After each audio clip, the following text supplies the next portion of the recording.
बिस्मिल्लाहिर्रहमानिर्रहीम। BS zoology की second semester की आउटलाइन के अकॉर्डिंग जो आज का हमारा टॉपिक है वो है डेवलपमेंट ऑफ बिहेवियर।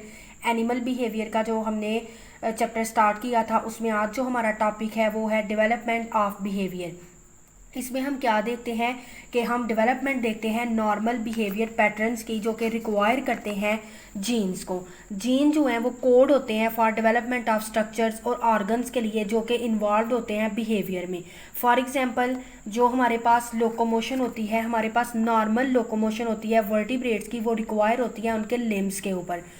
इसी तरह सम जीन जो हैं वो लिम्स के लिए होते हैं, but normal development of limbs require interaction with the environment of animals. लेकिन अगर हम नॉर्मल डेवलपमेंट की बात करें लिम्स की, तो वो इंटरेक्ट करते हैं अपने इन्वायरमेंट के साथ। इन्वायरमेंट जो है वो इंक्लूड होता है प्रॉपर नरिशमेंट के लिए, वाटर बैलेंस, अदर फैक्टर उस पर डिपेंड करते हैं।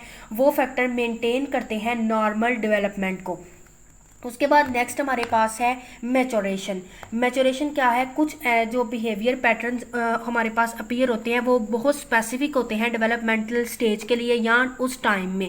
उस स्टेज को हम कहते हैं मैच्योरेशन। जैसे कि हमारे पास एक फ्रॉग होता है, वो एग ले करता है, एग ले करने के बाद उसका लार्वा बनता है, लार्वे के बाद फिर उसकी टेल की फ्रॉग की टेल बनती है। फ्रॉग की टेल किस लिए बनती है? कि वो उसे स्विमिंग में हेल्प आउट करती है, लेकिन बाद में वो रिमूव हो जाती है।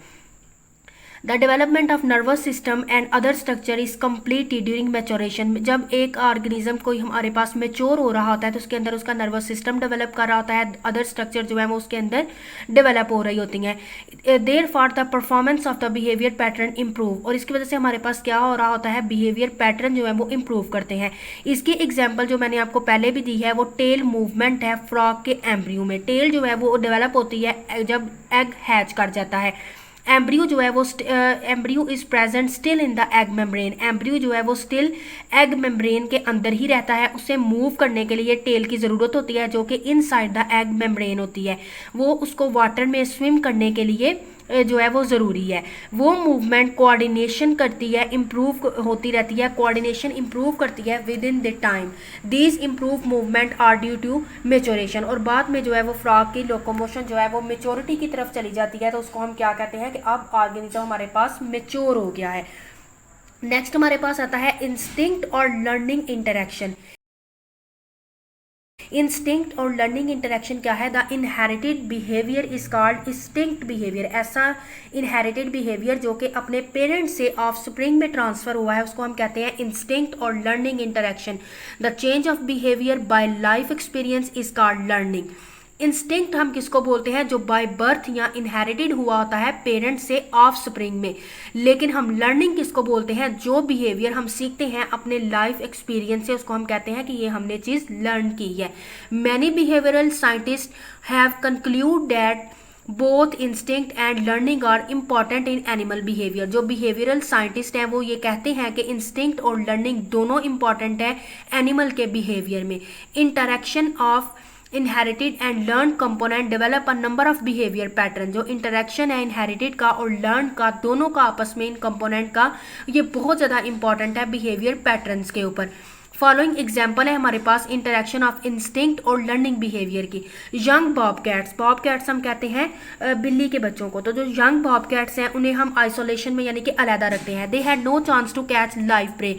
जिनको हमने घर में बॉबकैट्स रखे होते हैं उनको वो लाइव प्रे को कैच करना नहीं सीखते हैं। अ white rat was placed with them.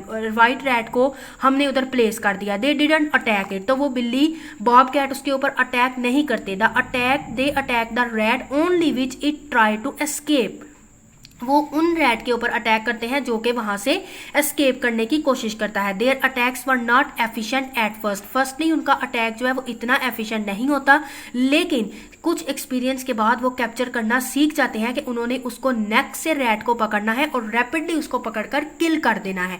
दस लर्निंग रिफाइन इनहेरिटेड बिहेवियर। इस वजह से उन्होंने पहले सीखा और बाद में उनके अंदर ये इनहेरिटेड बिहेवियर है कि उन्होंने उसको नेक से पकड़ना है और इंस्टेंटली किल कर देना है।